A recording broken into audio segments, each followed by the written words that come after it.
Ollie, good to have you with us. Just run us through what the restrictions would actually be. Yeah, so this would be building on what already are extremely restrictive measures that many of these countries and companies have taken on their sort of own volition when it comes to China. But this would be basically using a new instrument, which is the Foreign Direct Product Rule, which is basically imposing that any foreign-made products that use even a little bit of American technology within it would be legally banned from doing so, right? And this is aimed really at the service and repair of many of the chip building equipment that is already in China rather than new stuff coming in, which U.S. firms are already banned from doing, and there are already some restrictions there, but this would be a sort of patent sort of ban on them.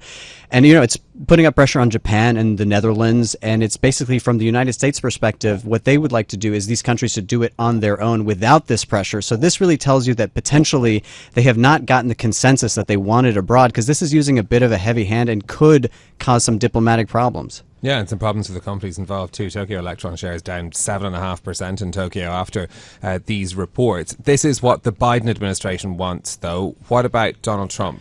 Yeah, so listen, I think that from the Chinese perspective, we had a lot of reporting on this, and I've met with Chinese companies operating in Europe that sort of are thinking about this going forward. They really see basically no difference between Biden and Trump and don't really have a huge preference about who comes into the White House. They both see it as, intensely negative for China. Trump, of course, has vowed 60% tariffs across the board.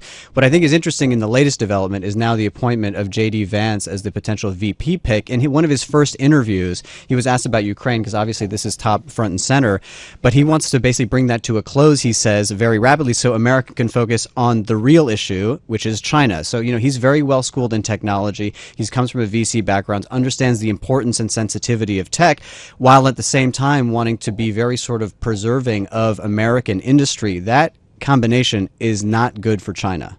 Yeah, and Europe is stuck in the middle. What are they going to do? Absolutely. They've wanted to play slightly more of a hedge role, a slightly more diplomatic role throughout this in the beginning. I think that has changed a little bit. I'm here in the UK because we're going to the EPC meeting where you have European leaders coming to discuss a number of issues, and I think China is going to be, front and center for them. But could this FDPR, this bill that the Americans are proposing, be a little bit too heavy a hand? Could this stop cooperation? Would this move, the Europeans a little bit? They've also voted this week on the Chinese tariffs on electric cars, because remember, these were provisional tariffs. Now they voted on sort of getting the consensus formally through.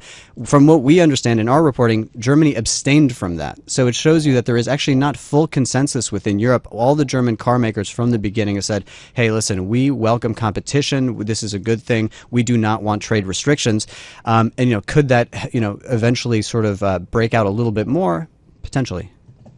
Where does all of that leave, though, these Chinese companies in Europe that you've been speaking to? Yeah, so listen, I think there's intense frustration for them. They want to do business in Europe. We know this from the car makers, but this extends also to technology companies. They've really felt the United States, even before the EV tariffs, as a no-go zone, really since Trump, and they don't even really try to put their business there. But they really see it, from their perspective, as this is strictly containment policy from the United States, and that Europe is just following the lead because they need the security guarantees from the U.S., from NATO. We remember just last week, Huawei was banned from Germany's core network. This is something the German government had been deliberating about for over a year. But really, this is viewed by the Chinese as just sort of delaying the inevitable. For many of the car makers, despite the tariffs, they're just going to build manufacturing production within Europe. That sidesteps the tariffs. And same thing for these technology companies. And really, these Chinese companies will not give up on Europe unless they feel that they absolutely have to. Yeah, okay, so it's huge pressure. In terms of the European Political Community Summit, though, that is taking place, obviously this is the first major event under Keir Starmer as Prime Minister. He's going to be meeting all of those European leaders. What are you kind of expecting from that? Although I have to say, not Ursula von der Leyen, right? Yeah, so what is really interesting here is obviously this is the first sort of Labour government I moved to the UK 10 years ago, 2014, when the referendum was promised, and the entire story, for the first few years I was here was all about Brexit and just sorting that out. So now after that sort of traumatizing and painful process for everybody involved trying to figure it out, now it's really a new government that is admittedly from the beginning less hostile to the idea of being part of Europe. The question is, one, has public attitudes in the United Kingdom changed at all versus, their view of Europe? Does that give Keir Starmer a little bit of room?